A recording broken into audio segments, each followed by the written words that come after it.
فتاوی رضویہ شریف میں جو اعلیٰ حضرت رحمۃ اللہ علیہ سے سوال کیا گیا، یہ 27ویں جلد کا صفحہ نمبر 93 ہے۔ جس سمت آ گئے ہو سکے بٹھا دیے ہیں، یعنی بلا وجہ نہیں، یعنی شریعت کے جس پہلو میں بھی تمہیں الجھن محسوس ہوگی تو اعلیٰ حضرت وہاں کی سلجھن کا اہتمام پہلے سے کر چکے ہوں۔ زلزلہ آنے کا کیا باعث ہے؟ مختصر جواب میں، یعنی پہلے بالکل مختصر جواب تاکہ خلاصہ تو سمجھ میں آ جائے آسان سا، آگے پھر تفصیل تو بڑے بڑے علماء اور بڑے بڑے فلاسفہ کے لحاظ سے اس کی وضاحتیں ہیں۔ الجواب، اصلی باعث آدمیوں کے گناہ ہیں۔ اصلی باعث آدمیوں کے گناہ ہیں، یعنی یہ ہے کہ اللہ اس کو جنبش دیتا ہے، اور اللہ کیوں دیتا ہے کہ جب زمین پر گناہ ہوتے ہیں تو اللہ کی طرف سے جس کے ذمے اللہ نے یہ لگایا ہوا ہے اس نے جنبش دینی ہے، جس جگہ رب نے کہنا ہے کہ یہاں تو جنبش دے اس نے وہاں سے اس کو جنبش دینی ہے۔ اصل باعث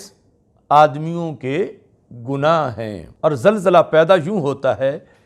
کہ ایک پہاڑ تمام زمین کو محیط ہے، یعنی اتنا وہ بڑا پہاڑ، آگے اس کا ذکر آئے گا، اس کا نام کوہ قاف ہے۔ محیط یہ ہے کہ ساری زمین اس کے درمیان ہے، وہ ارد گرد ہے ساری زمین کے، زمین اس کے درمیان، یعنی جس طرح آغوش میں چیز ہوتی ہے وہ اتنا بڑا پہاڑ ہے کہ پوری زمین اس کی آغوش میں ہے، وہ محیط ہے اس زمین کے لیے۔ اور اس کے ریشے، یعنی جس طرح یہ باقاعدہ اب جدید سائنس نے بھی آ کر اس نظریے کو مانا کہ یہ پہاڑ جو ہوتے ہیں یہ زمین پر کیسے لگائے گئے ہیں، تو اعلیٰ حضرت رحمۃ اللہ علیہ نے یہ نظریہ بیان کیا تھا کہ جس طرح زمین پہ درخت لگتا ہے تو اس میں یہ نہیں کہ زمین کے اوپر تھوڑا سا ہے ایک بالشت اور اس کو اس طرح لگایا گیا، بلکہ اس کی نیچے جڑیں، وہ جتنا بڑا درخت ہے اتنی زیادہ پھیلی ہوئی ہوتی ہیں، اور ہو سکتا ہے کہ 50 میٹر تک جڑیں گئی ہوئی ہوں۔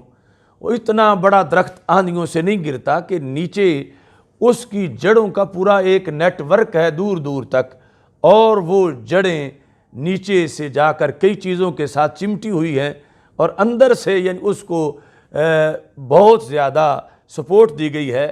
اتنی بڑی چیز ہم نے کھڑی کرنی ہو آج، کوئی کھمبا یا پول، تو اس کے لیے کتنی جو ہے وہ تاریں باندھی جاتی ہیں اور کیا کچھ ہوتا ہے، اور پھر بھی وہ گر جاتا ہے، اور کھمبوں سے کتنے کتنے وزنی درخت جو ہیں سال ہا سال تک جو ہیں وہ کھڑے رہتے ہیں۔ تو اندر سے جو طریقہ درخت کی جڑوں کا ہے یہی نظام پہاڑوں کی جڑوں کا ہے، یعنی نیچے جو پہاڑ اوپر اگر 10 فٹ نظر آ رہا ہے تو نیچے ہو سکتا ہے کہ وہ 80 فٹ ہو یا تہ زمین تک نیچے ہو، تو نیچے ہر پہاڑ کی جڑیں ہوتی ہیں اور وہ جڑیں دور تک ہوتی ہیں۔ تو یہ جو کوہ قاف ہے یہ چونکہ سب سے بڑا پہاڑ ہے تو اس کی جڑیں، یعنی جس طرح درخت کی جڑیں نیچے باریک باریک ہو کے دور تک پھیلی ہوئی ہیں،